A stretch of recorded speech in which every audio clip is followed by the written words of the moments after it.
Good morning, everyone. This is Luis Jimenez, and I want to welcome you guys to the Think and Grow Rich Mastermind Live.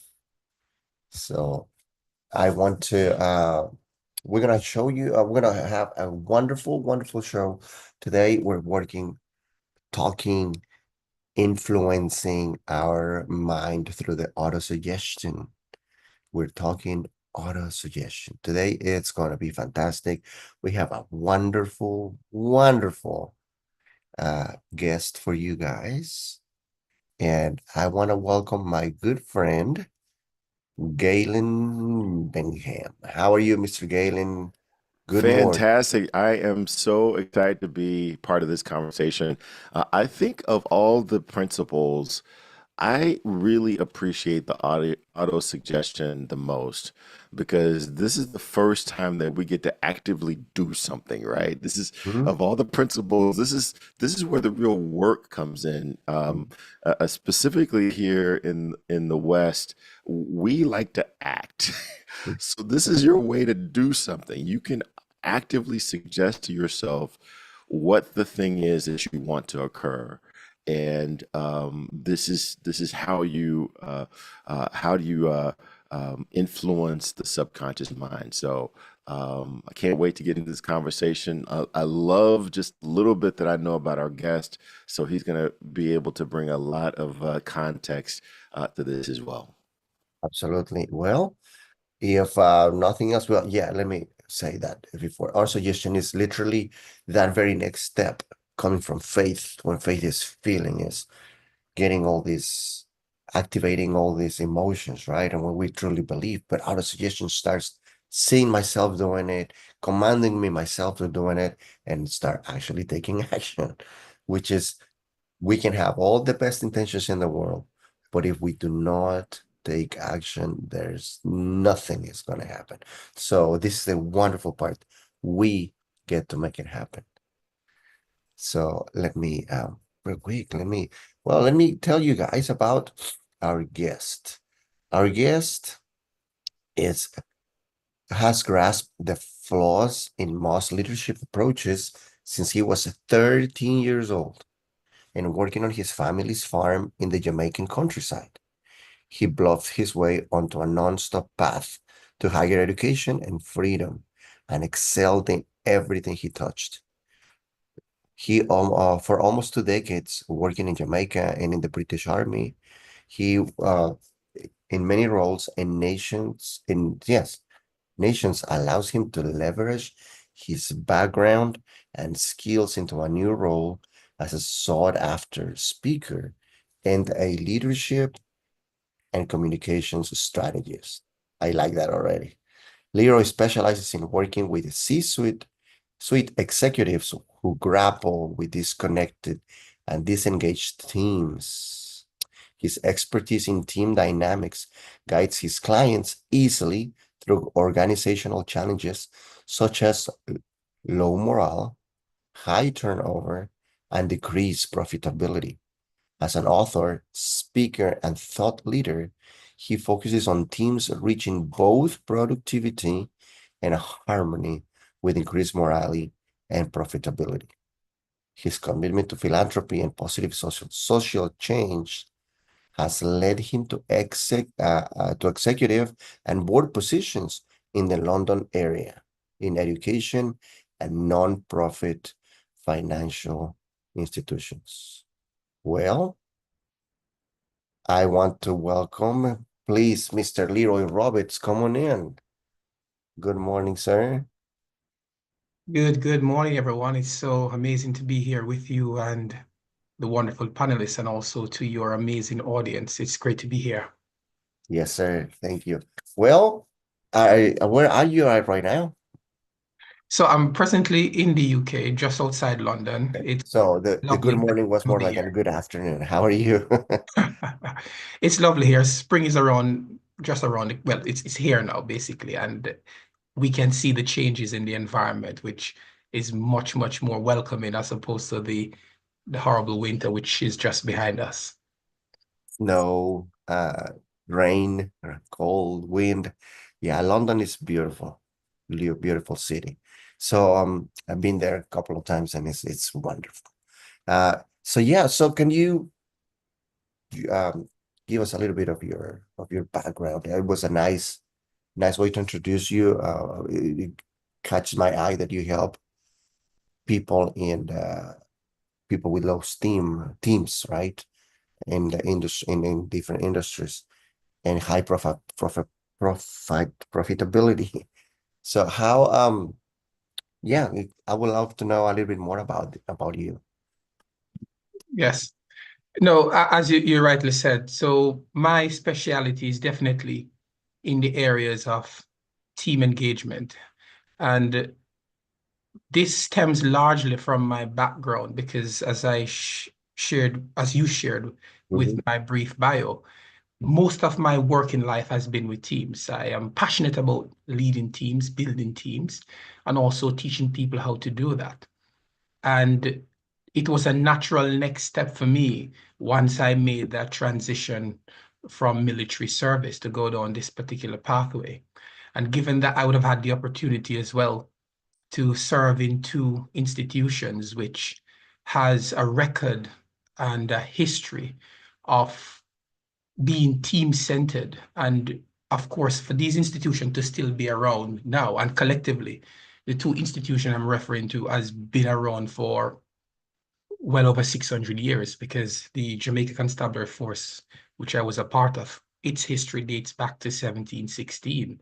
And for the British Army, all the way back to the 1500s. So we're talking about 1600. There's a lot of history there. But even though I was a part of those organizations, there are still challenges which I encountered whilst working there, which has led me on this path to help to bring a different perspective to the table. And that is what is missing. It is not that I bring anything new to the table in terms of strategies, method, and approaches. But what is new is the insight and the different pathways that one can take to bring about a different results. Wonderful, wonderful. I like that. I didn't know the history of Jamaican army was that it went back that long. Galen, join us. What kind of questions do you have, my friend? Passing the baton to you. Yeah, well, I'll tell you, I'm actually looking forward to this conversation because I see a lot of similarities in our backgrounds there, Leroy. Before I jump into my question, I just want to acknowledge the folks that's joining us via YouTube. We got Doretha Dennis is always here bright and early, so thank you for joining us. Mita Wilson, thank you. Shannon Charlton. If you are joining us from YouTube, please be sure you hit that thumbs up icon underneath the video so that we can tell the YouTube algorithm that there is something going on here that's worth checking out. And bring some friends. Tell some friends that that they need to be part of this conversation. And Leroy, tell me, what are some of the things that really resonate with you in that Think and Grow Rich, in this Think and Grow Rich book? One of Anne McNeil's favorite questions is when was your first introduction to the book? When did you first identify this is something that is worth more than just the casual read? So my interaction to the book was well over a decade ago. And during this time, I was still living in the Caribbean. And it was a timely message that I needed at that time because I knew where I was and I had a strong feeling within me of my potential. And I knew that there was far much more to achieve and experience. But I was being held back by something invisible, which I didn't know what it was fully at the time. And when I came across this book and other similar works, that's when I recognized that the invisible thing that was preventing me from going forward and to create the type of results in my life and to have the impact that I was longing to have had to do with mindset and beliefs. Okay, yeah, absolutely. Had to do with mindset and beliefs. If you're anything like me, though, you may have read the book. I'll tell my story. I read the book once just because it was one of those books that everyone said, if you're going to be an educated person, you got to read this book, right? I read it. I memorized a couple lines of someone, if someone asked me about it, I could demonstrate that I've read it, but it wasn't until I joined the Black National Speakers Association that we really started studying the book. And that's when this became more than just a casual read for me. Was there a moment when you decided I need to study this a little more than just reading it to understand it? I need to really get into it. Yes, perfectly so. Because as I said, one of the key thought that was always bouncing around in my mind was this concept which says we become what we think about, and what we think about, we bring about. And I had to get to that place where I recognized that where I was at that specific time was all that I wanted was to achieve up to that point. So in other words, the result I was having, which I wasn't pleased with, they were my results. Whilst it might have been influenced by other factors, but they were my results. And I know that in order for those results to change, I had to have this mental shift to be able to bring about a different pathway and trajectory for me, and also those people who were counting on me. So it was during those times when I became dissatisfied with my results, and I was able to take responsibility as well for where I was in life, that it came home to me more forcefully that I need to take that next step to Hmm. move forward. Okay. All right. Luis, back to you. Yes, sir. Beautiful, beautiful. Well, before we get into deeper into this conversation, we want to present you guys a beautiful video that I love this video. This video is gonna, I strongly recommend you to get some paper and some uh, pencils out, because you might want to write some of the stuff that you want to hear in this video. It's the 13 principles explained in this wonderful video. And then we're going to come back and we're going to start talking about it. So be right back in a couple of minutes.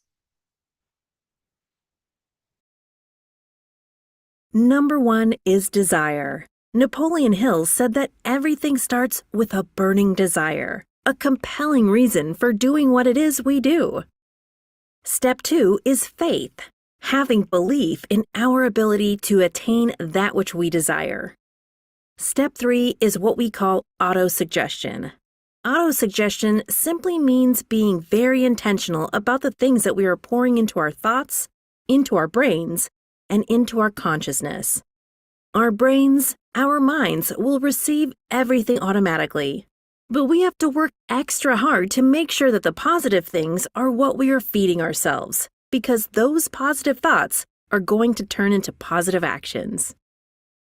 Step number 4 is specialized knowledge. No one person knows everything, even about whatever their particular area of expertise might be. And the value of the Mastermind principle is using the specialized knowledge of other people. Step number 5 is imagination, the workshop of the mind. Everything starts with our imagination and our thoughts, the burning desire to transform those thoughts into our reality. In order to do that, we have to take a look at step 6, which is organized planning. That is how we crystallize our desire into action, organizing ourselves. Having the thought and not acting on the thought isn't going to get us anywhere. We have the thought, we go through the organized planning to transform that thought into action. Step number 7 is decision. What Napoleon Hill said is the mastery of procrastination. Napoleon Hill said that the antidote to procrastination is simply to make a decision and then move on that decision. Step 8 is persistence. We have to have a sustained effort which is induced by our faith in order to achieve our goals. One of Napoleon Hill's books I love, even the title, 3 feet from gold. Those people who became rich during the gold rush in the Wild Wild West days didn't do that because they were necessarily smarter or had better information than anyone else. It's because they stayed just a little bit longer. Sometimes people left when they were just literally 3 feet from gold. So hanging in there, being persistent, is step number 8. Step number 9, the power of the mastermind, the driving force. None of us can accomplish anything on our own. Everybody, I don't care who you are, from the most prominent person to the person who might be considered the lowest on the totem pole, everybody has someone who helped them get to where they are. And the power of the mastermind is being able to use those influences around us, use the thoughts, use the knowledge, use the exploration of other people to help us in achieving our goal. Step number 10, the mystery of sex transmutation.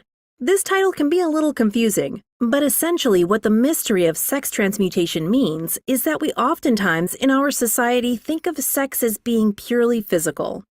It is absolutely physical, but what Napoleon Hill teaches us is that sex also has an emotional element, and that sex is the strongest of our desires. That if we can take our sexual energy, transform that into positive, creative influences, it can propel us to new heights. And so we spend quite a bit of time talking about the mystery of step 10, which is sex transmutation. Step number 11 is the subconscious mind, which Napoleon Hill tells us is the connecting leap between our human mind and the infinite intelligence, the source of all thought, the source of all creativity. Conscious mind, we spent some time talking about how we use that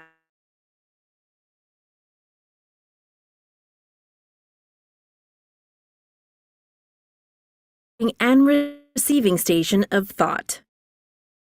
Final step number 13, the sixth sense, the door to the temple of wisdom. This is the final step through which infinite intelligence may and will communicate voluntarily without any effort from or demands by the individual. The principle is the apex of the philosophy. It can be assimilated, understood, and applied only by first mastering the other 12. Welcome back, welcome back. So auto suggestion, this video, I love it. I love it. It's one of my favorite parts of the whole week because every single time I hear something new, I get a different message. It's so cool. So Leroy, going back to you, my friend. And so to me, this is one of the most important, to me, this is one of my favorite principles that Napoleon Hill describes really well. Before we get into really into auto suggestion, I would like to know if you can share with us any time that you were consciously using these principles, especially auto suggestion in your life, when you consciously were like, okay, things might not going my way. I need to start paying attention, right? You were mentioning earlier about having a mentor, having a mentorship involved with all this philosophy. Anything that you can, share with us about that? Yeah, perfectly. And what I must also say is that auto-suggestion is always being used. It's just how it's being used. And I think for the most part, it is used in a way that does not serve us well. And for a very long time, I too misused it. So it's neither good nor bad, but it's how it is used. And auto-suggestion is basically automatic. Everybody is doing what they want to do already. They might not like the result, but they're doing it. The question is, once you'd have gotten to that place where you have a clear goal and where you want to go, then you have to take concrete steps now to say, I am not just going to be carried by the tide, but rather I am going to ensure that I plan my life out to ensure that I get to where I need to get to. And that's exactly where I was at that time in my life back in the Caribbean, when I had become increasingly dissatisfied with where I was at the time and my surroundings. And I had to paint a different outcome for my life. And I think that's when I became really conscious about taking actionable steps to ensure that the future that I will have is one that I want to plan for. And that is where I began to implement on a more conscious level auto-suggestion. Nice. So having control over your environment because you wanted different results, right? That was one of the most, I love it. Yes. So, and you are so right. We are using the auto suggestion all the time. We just have to be conscious, right? If we're using it for on a positive manner, neutral, or obviously negative way. So regarding this area, Leroy, what was coming to that, like being conscious on your thoughts, on your thinking?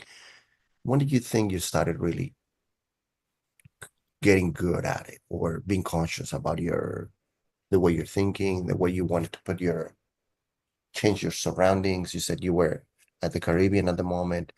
What was that point? What was that thing that I don't like this result? What was that key point where you steer your life, or that turning point? Yeah, that was perfect because I was at a point in my life, and just to shed a bit about my background. So my parents, they were born in the very early 1900s. My dad was born in 1941 and my Mm, mother not long thereafter. So these were colonial times, and it comes with its challenges. And whilst it's not all bad, because there are some good values which I think they instilled in us, which was amazing. But I recognized very, very early on that beliefs are not only transferable, they are also generational. And there were some beliefs that were being imposed upon me and my siblings at the time, which was restrictive in nature. And so there are many opportunities that they never had access to, like education and the likes. And I knew that I wanted to have a bit more for myself.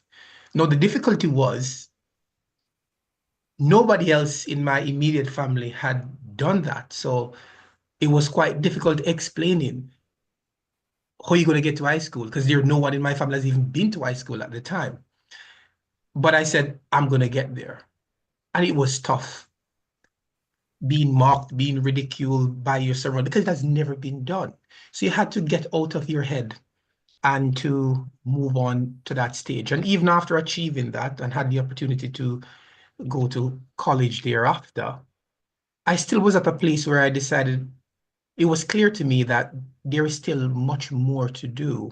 And once I became fully acquainted with the body of work, particularly with this book and other authors as well in the space, I started to look for mentors, mentors who was at a place where I wanted was to be.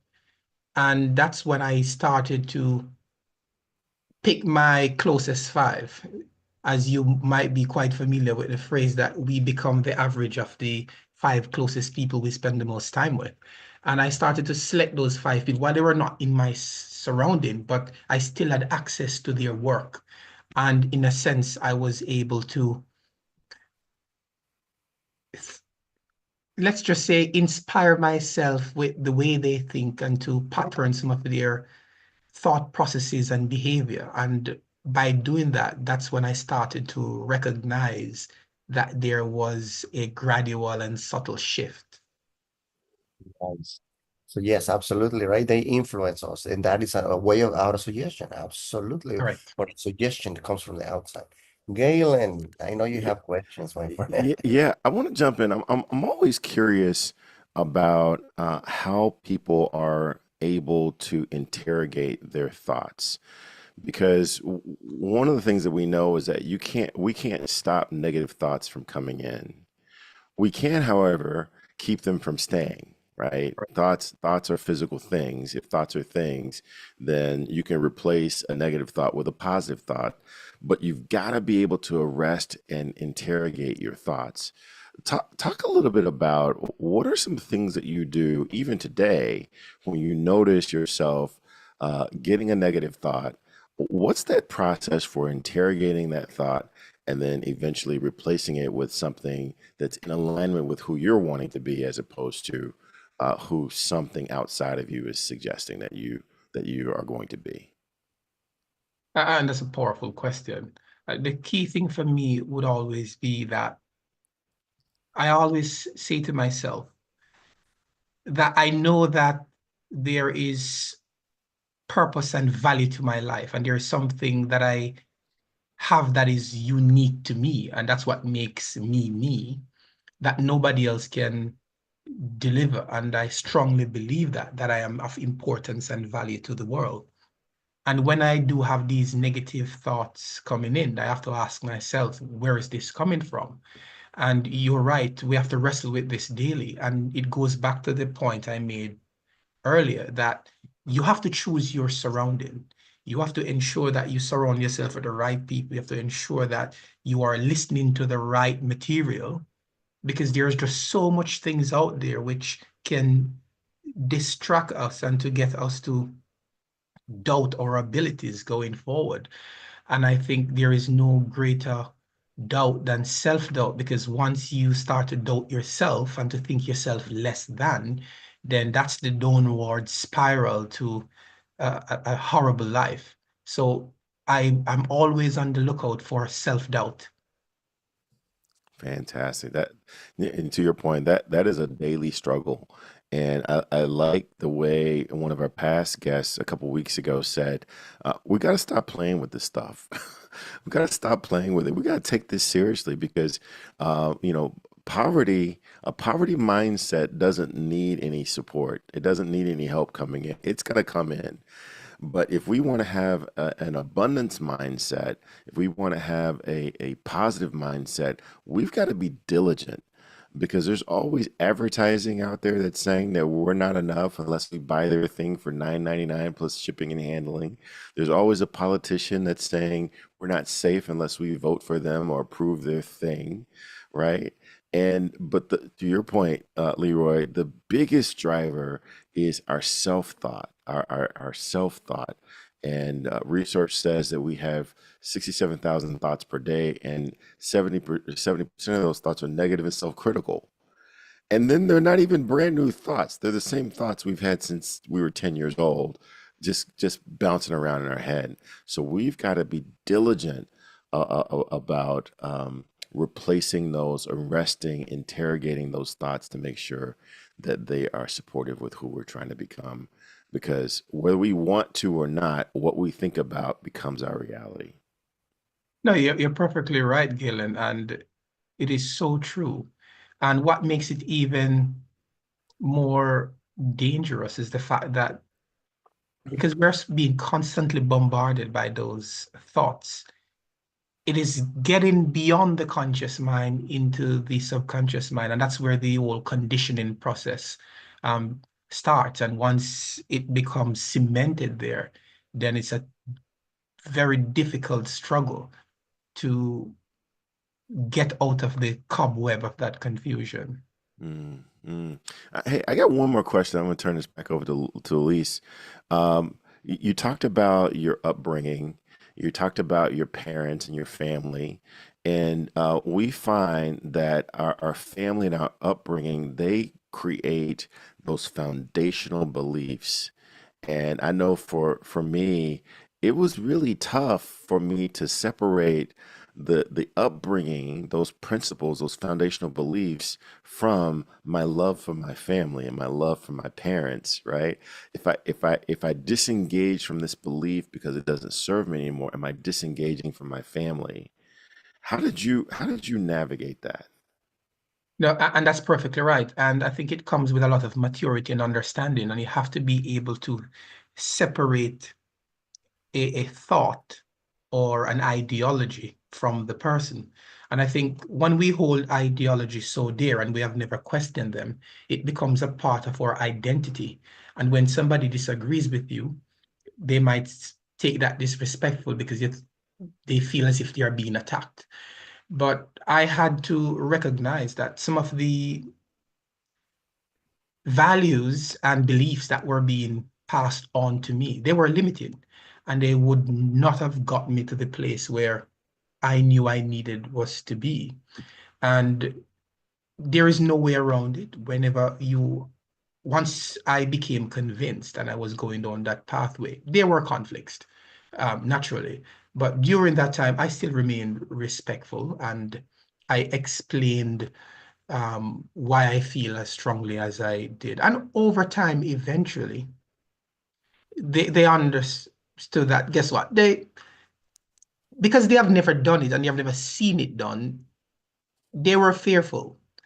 And that answer came much, much later in life, but it came with a relief knowing that, guess well, I'm happy I still pressed through, because had I given to the pressure, I would not have created the outcome that I have. And to find out that much later afterwards, they actually agreed with me and they celebrated the fact that I was brave enough to make those bold steps. So sometimes you can't avoid the conflict, and conflict is never always negative. There are positive side to it as well. Yeah. Oh, fantastic. Luis, I'm gonna turn this back over to you, but I'm just really enjoying this conversation because when you bring in the family dynamic, and by family I mean, yeah, your blood family, but to your point, the folks that are around you, and how do you disassociate yourself from the beliefs without necessarily disassociating yourself from from the people, Mm. and that requires courage. That requires work because no one's intentionally leading you astray. They're giving you the best. And most of the time, they're trying to keep you safe. And to Mm. your point, if they've never seen it done before, they've never done it themselves before, they're going to say, hey, look, Leroy, you might want to, focus on developing a fruit stand as opposed to this whole high school and beyond high school stuff. We've never seen that before. Here's a nice spot for a fruit stand and maybe do some fishing. That's, get you a good way of life. And you just got to be mindful of that. Powerful, powerful. Louise, back to you, man. I Thank could I could carry on this Oh, conversation by myself. you got my head spinning because it's so true. The intention, right? It's being intentional ourselves of disassociate, having that maturity. To learn, I know they told me this because they love me. They were trying to protect me. However, they're installing in me, or they installed in me, their own limiting beliefs. So that's amazing, and that's one of the things that comes with today. I don't know why, since we started here, the word that I've been getting in my head is responsibility. We're responsible. You said it earlier, Leroy. We're responsible of our results, our actions, thoughts, obviously. I want to change this a little bit and go a little bit into your work, to your actual work. Mm. And as a strategist, as a coach, as a person that comes into to work with a group of people, that they have their own beliefs, their own culture, their own uh, limitations, and also goals and aspirations. How is it hard to deal, or what is the strategy that you bring to a team so it can be cohesive and work towards a goal when things are not that great? And especially that's the second part of it, how you use auto-suggestion for that, if you use suggestion as part of your method. No, that's perfect. Now, whenever I'm working with clients, one of the things that you have to do, you have to create buy-in, and you want to also create a space of psychological safety where your clients know that, guess what, I am a friend, albeit a critical friend, and I'm going to be objective in my approach, and I'm willing to work with you to get your results done. I'm not here to impose upon you my ideas. I want to know what your problems are, what your pain points are. And with my experience and expertise, I know I can help you to get to that level. And once you can establish those foundational understanding, then I think you have basically created a petri dish where something wonderful can grow out of. Now, you're right. Most organizations that I've worked with, they tend to all suffer from the concept of once and done. And it's never like that. This work is an ongoing thing. And I believe that feedback and persistent practice is needed to ensure that we're always above the watermark and we're ensuring that quality is ongoing in what we do. And these are things that you have to have the buy-in from your clients from the get-go in order for them to support you to ensure that you can deliver this throughout their team. And I think that's the first place to start. And again, all of this is rooted in a specific philosophy and a belief. And it takes some time to break down those barriers and to build trust and genuine relationship. And once you can create an atmosphere where people can recognize that you are not there to criticize or to tear them down, but you're there to add value to them, and you're passionate about what you do and you can deliver exactly what you are offering to deliver. You're bringing value. You're bringing Exactly. it's not my way or the highway. It's I'm here to add to the value that you guys already have. We're just gonna find the right way to deliver it. Love it. I love One, it because I love strategy and I know you too, Galen. So let me yeah, pass the baton yeah. over. I want to bring in a question. We got a question from YouTube, and it's a really, really good one because Laverne is asking, how do you personally incorporate auto suggestion and positive self-talk into your daily routine? And can you share a specific example of how that's impacted your life? Let's get down to the tactical. How do you do this thing? It's one thing for us to understand that this is important and that this is needed and that this is the secret sauce to the goulash. But how do you do this? What's an example of how you do this when you notice negativity coming in? How do you leverage auto suggestion? No, that's a great question, Lover, and I'm happy to share what I do specifically. So I'm big on affirmations and I'm big on writing things down. And I ensure that I have my quiet space before the start of the day. And the key thing about writing your affirmations down and your goals is most people get this wrong in the sense that they don't get the phraseology right. It is, I would want or I would like. I am. You want to be able to begin with that phrase, I am. And what that does, it allows you to create a mental picture of who you desire to be now, already there. It reminds me of a great book, and I would commend it to you by Dr. Benjamin Hardy. It's called Being Your Future Self Now. It's basically the same thing, of course, with his own addition to it and research. Being your future self now. The problem is most of us, we are all meeting our goals. The problem is these goals are just too small. We need a much more loftier goal, and it must scare you to death. And I just will just add this one thing just to keep my answer very short. Saying the affirmation is one thing, but you have to get into that state where you actually believe it. And that state is crucial to ensure that it does work, because you don't just want it in your conscious mind. You want to ensure that it gets deep down in your subconscious mind. So there must be feeling, power, and conviction to that. Yeah, I want to add just a little bit to what you just said because I really, really appreciate um, what you're saying about how you phrase your affirmation. Because I heard another author explain it this way. She said, the universe is always saying yes. Whatever the question is, whatever you're saying, whatever you're asking of the universe is saying yes. So if you say, I want to be a millionaire, the universe is saying, yes, you want to be a millionaire. But if you say, I am a millionaire, the universe says, wait a second, there's conflict. Let me create the scenario where the answer is yes. So I'm going to move these things around so that, yes, you are a millionaire. And so I just love the way the author explained it. To your point, phrase it in the current tense because the universe is always saying yes.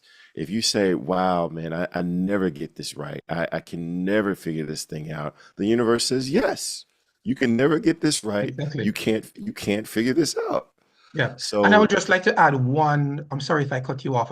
This is so exciting. I just want to throw a bit in. A three-step process is the thoughts in your head create that inner feeling, which naturally delivers the result. Now, the question is, we should always begin, what's the result I'm getting? And if you're not happy with the results, then just go mm, back to step 1 and 2, and that's your answer. wow, I love it. I got one more comment, and then I'll turn this back over to you, Louise. I believe that there's good news and there's bad news to what you just said, because I totally believe it. And there's good news and there's bad news. The good news is if your life is not what you want, you have the power to change it. Mm. You have the responsibility to change it. That's the good news. The bad news is, well, if your life is not what you want, you're the one that has the power to change it. I mean, you're the one that has the responsibility to change it. And that's the bad news, right? So it depends on the energy, the emotion, the intentionality that you put behind that statement that will determine the outcome. No, no, perfect. That's absolutely amazing. Perfect. Awesome. So one of the things, Leroy, that I've seen and with a lot of people, going back to the way you phrase things, because that tends to turn into emotions, and obviously emotions turn into the desire, what we actually what we get. But a lot of people think that going back to the I am, it's it's like a carrot right in front of the horse, and most of us think, most people think it's in the future. I will get there. And I see myself there one day. I'm gonna have this result one day. To me it was very powerful because we have to bring the future to the present, Correct. right? So we have to bring that result to the now. And Bob Proctor speak about that concept of nowness. Right. And I love it. He explains that with the sand clog, right? The sand, how the important thing is the now, what's happening right now, the sand that is going down right now. So I would like to, if you can bring us more clarity on the on the three-step process, a little bit more on it, because I know some people over on YouTube are listening and they're going to watch the repetition, but I would like them to get super clear if you can give us more details on that. Yeah. And that's perfect. It brings me back to a Maya Angelou quote, which goes like this. She said, I've discovered that people will forget what you have said. People will forget what you have done, but people will never forget how you made them feel. And the feeling is a powerful thing. And if you can create that type of feeling that serves you. So what you want is not anxiety or apprehension, but you want to create that type of feeling that empowers you to go forward. And that comes largely by the type of thoughts we're thinking. And let me use an example here. When I started out setting proper long-term goals, I had created the future life that I have now. I saw it long before now, not in as much detail because some things change and shift. But the good thing is it turned out better than how I imagined it. It excited me. And you want to have thoughts about your future life in the present. And when you think of it in the present moment, and it's not faking it, you having achieved that, it changes your behavior. For example, if you picture yourself being whatever you want to be, and if you were to be in possession of that goal now, how would you behave? Mm. How would you operate? And it's that feeling you want to capture. I think it was Neville Goddard, he speaks heavily on this, assuming the feeling of the wish fulfilled. And this is not all woo. This is backed up by research. You have to be able to create the emotion around that drives you forward. And you need that.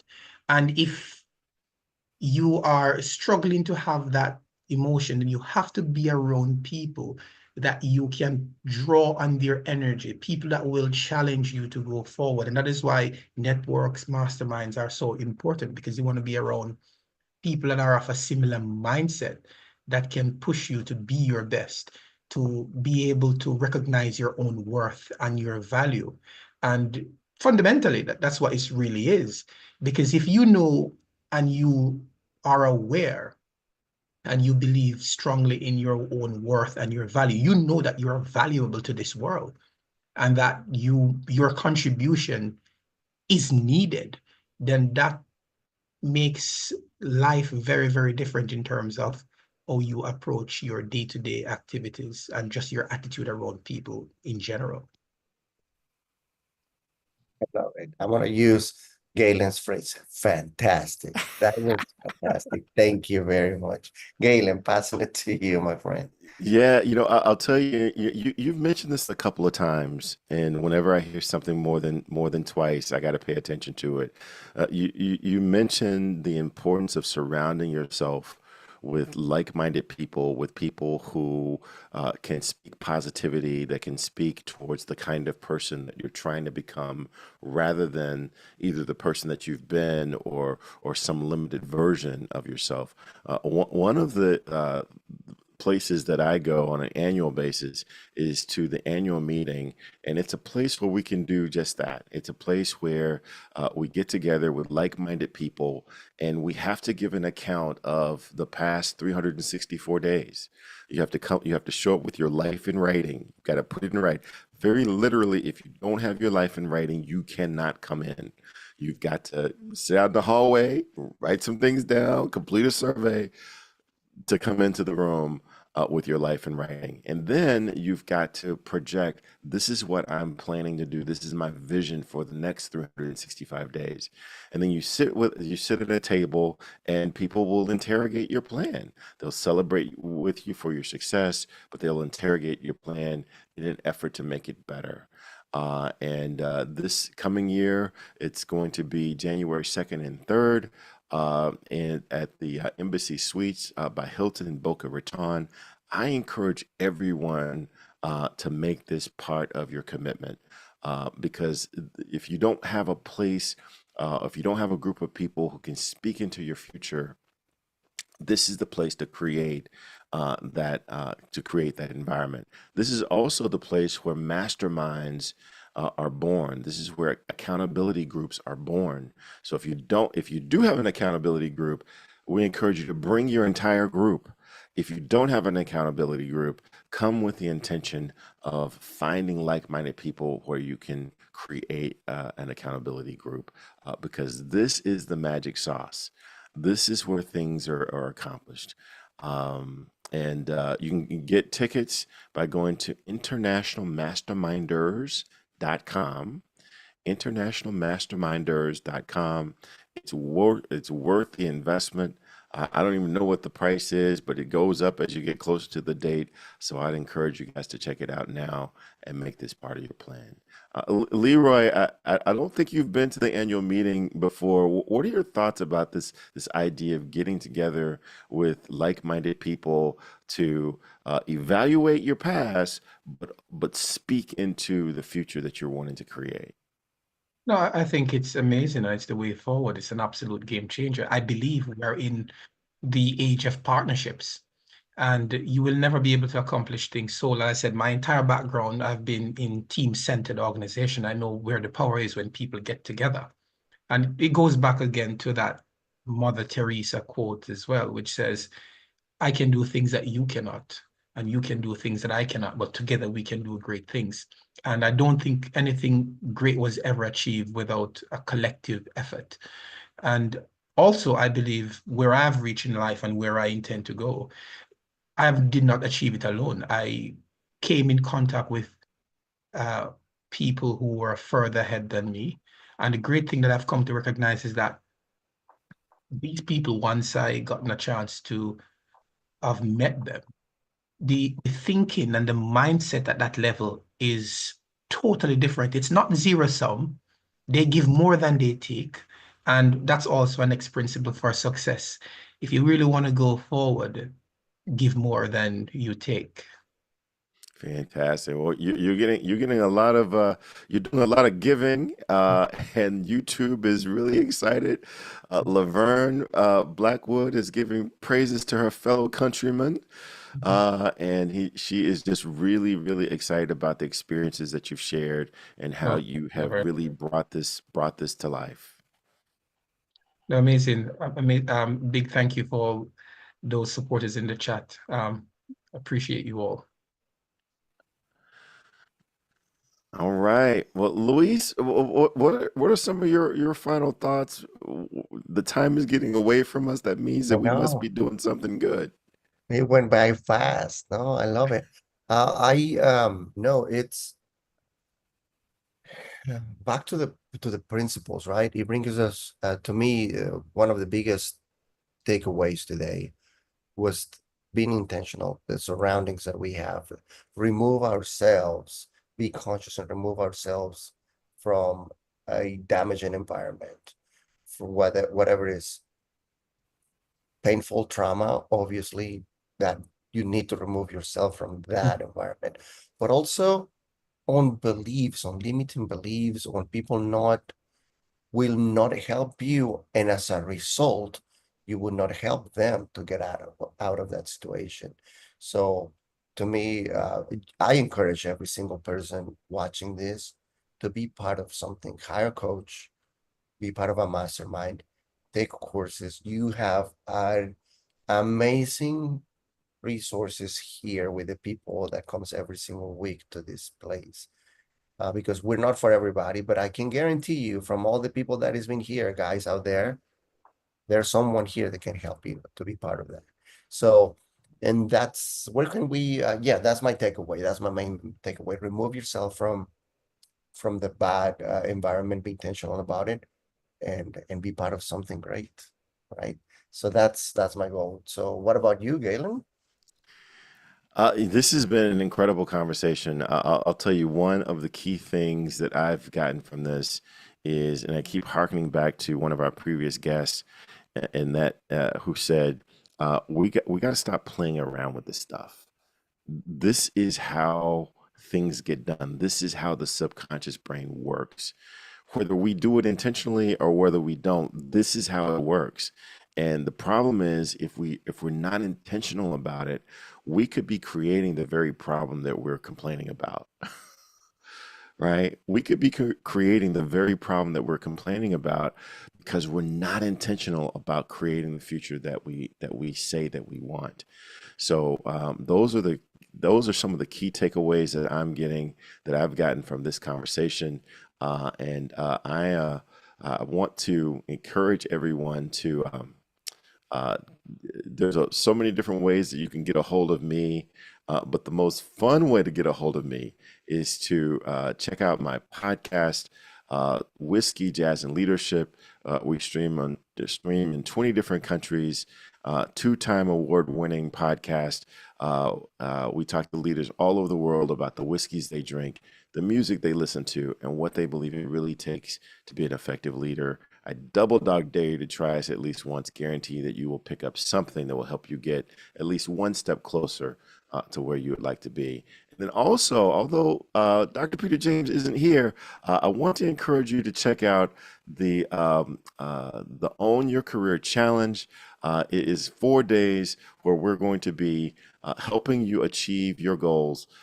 You can go to the Shift Your Mindset Career Challenge, or we'll put this in the chat and register. It's only a couple $100, and you get 4 days access to not only Dr. Peter, but I'm going to be joining him as well, helping you to get closer to the kind of career that you desire to have. Amazing, amazing. Well, my name is Luis Jimenez. You can find me at luisjimenezcoaching.com and all of the social media out there. and I'm here to serve you. But where can we find you, Leroy? What's the easiest way to get a hold of you? The easiest way to connect with me is at Leroy Roberts on LinkedIn.